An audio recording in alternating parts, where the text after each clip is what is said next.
Welcome to Michael Orokpo TV. Here you'll be getting quality gospel messages, life transforming messages, and powerful prayers.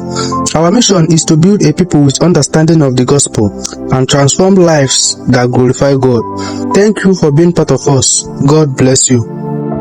The reason we talk about restoration is because men have wandered into the side of the other government, and so that government have stolen things from them. So when you encounter Christ, of necessity, the things stolen from you must be restored. This is the parallel that exists between light and darkness. While light furnishes you with life abundantly, darkness steals from you until you are destroyed. And so when a Christian comes into relationship with Christ, he needs to understand that certain things were stolen from him and he must insist to have them back, because in Christ all things becomes his, and so he must insist to experience all things. Because you can have all things legally in Christ, but experientially you may not be experiencing it. The power of restoration is to make sure that you experience all the things that are yours in Christ. Because the way the thief steals from you is that he covers a lot of mileage in your heart. It's in your heart that you lose ground. So bitterness is a channel through which he steals. Malice is a channel through which he steals. Ignorance is a channel through which he steals. When you are insisting in restoration, you are first of all recovering the grounds stolen in your heart, so that you can experience the things that are yours in Christ, that the thief has established dominion over. It is on that basis that you will live life to the full. And so I summarized the operation of the thief as darkness, because it's darkness that reflects his being, it's darkness that reflects his government, and it's darkness that reflects his operation. Now, it's important to let you know that there are two dimensions to darkness. When we are talking about darkness here, we are referring to the darkness that has to do with the thief, evil, and its government. Now, in Exodus 20 verse 21, Moses was talking and he said, and God stepped, and he said, God stepped, and Moses rather went into the deep darkness where God was. Moses stepped into the deep darkness where God was. In 1 Kings chapter 8 verse 12, Solomon said, the Lord had said, I shroud myself with darkness. So God dwells also in deep darkness. But when we talk about this type of darkness, we are not talking evil, we are talking mysteries, the mystical dimensions of God, so that the knowledge of God cannot be exhausted. So the type of darkness that is attributed to God are the mysteries of God that makes God exclusively omniscient amongst all creation. This is why the Bible said, if the princes of this world had known, they would not have crucified the Lord of glory. So when you think you are trying to destroy the works of God, you are advancing it. It's a type of darkness. God operates in mysteries. This type of darkness is for our glory. The mysteries of God that makes the programs of God unknowable until he reveals it to you. This is an advantage to us. So when we talk darkness, don't get confused. You might read your Bible, you go to 1 Samuel, you go to 1 Kings, and you start hearing that God dwells in darkness, and you are wondering, does God have business with the devil?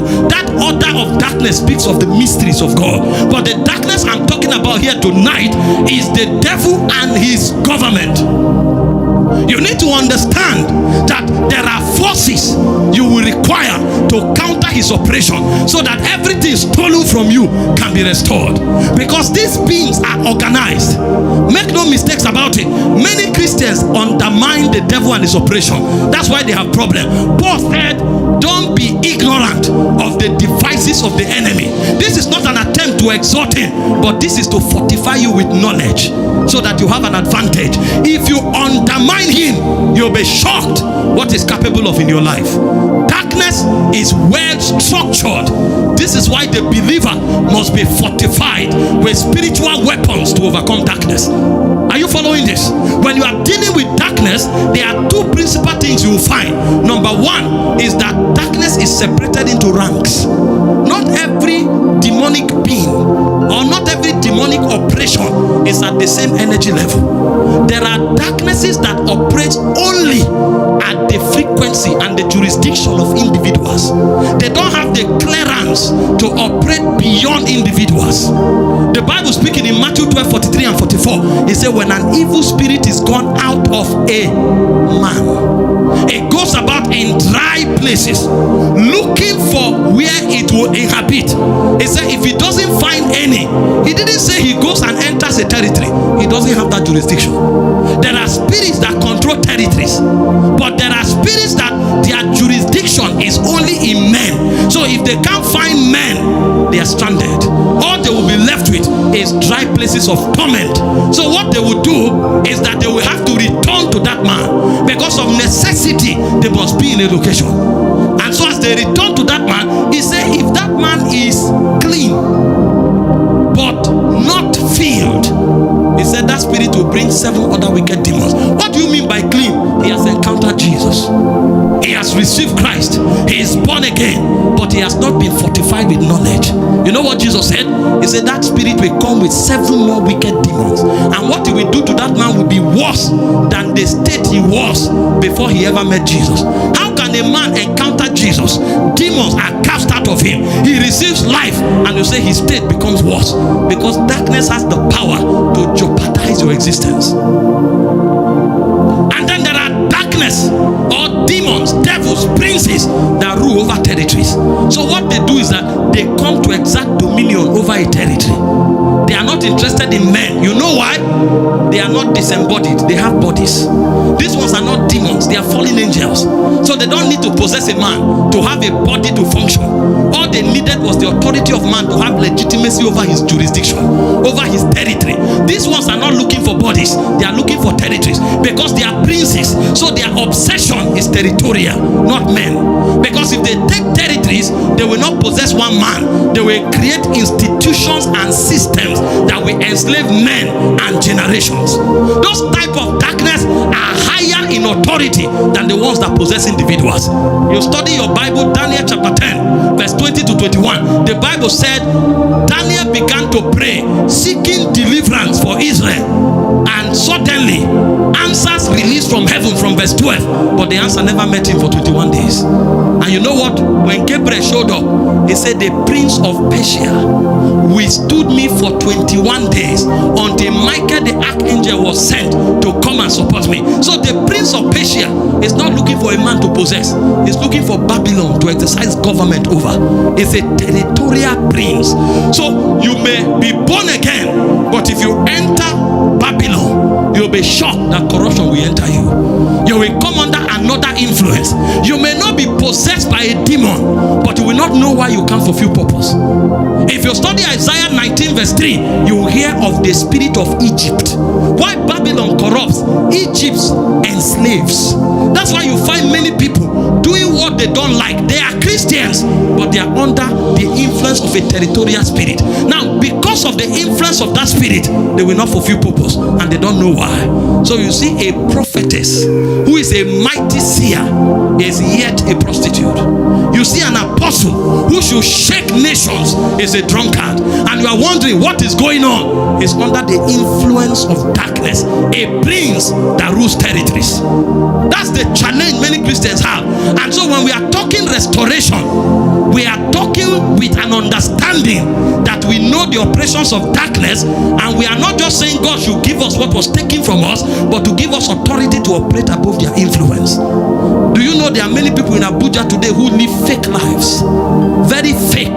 Because the darkness operating in this land is to put pride in people so that they walk and create impressions, not make impact. And even churches are creating impressions in Abuja and not making impact because of darkness. So you can even be a church, yet you are under that influence. Instead of winning souls, instead of praying and making impact, it's all about packaging, acting as if all is well, whereas nothing is happening. But you just want to appear big before people. Is darkness at work. That person is enslaved. That church is enslaved. And that's the crisis of our generation. And then there are darknesses that control generations. You know, people from the age of 11 to 27, 28 are called Gen Z. Their God is their phone. They wake up with it and they sleep with it. That's why you see that the rate of pornographic addiction is on the high, because it came with that intelligence. It will be difficult when you find a Gen Z who love God. Thank God for that person. Most of them are living in deep secret sin, deep, from masturbation to perversion to immorality, because the devil has put their grave in their hands. So the grave is no longer dug, it's handled. The phone of many people is now their grave, because there are princes that are interested in a generation. And before Gen Z mature, there's already Gen Alpha who are already ahead of their phones. They are looking for what they can talk to. The phone is too slow for them. So a boy of 1 year, 4 months can open an Android phone and search anything he's looking for. He doesn't even know how to talk yet. But he has a superior intelligence to the current operation. That is why the growth of AI is rapid, because they need computers they can talk to. They need animated and augmented reality to work in. So nowadays, they create goggles that you wear that takes you into a virtual world so that you participate. It's not enough to look, you want to participate. That's the realm they are working. You think those intelligences were not affected and interrupted by spirits, because they are spirits that are interested in generations. That's the level of their authority. So why some affect individuals, others affect territories, others affect generations. So when we are talking restoration, we don't just need restoration for men, we need restoration for generations. Look at this generation, full of knowledge, no power, because of arrogance. We know all the mysteries in the world, no power, because there is a force that puffs the mind, and everybody thinks they've arrived, whereas what our fathers did 30 years ago, we've not scratched it. But we think we have arrived because there is a territorial influence and there's a transgenerational influence. So we need restoration, not just for individuals, but for generations.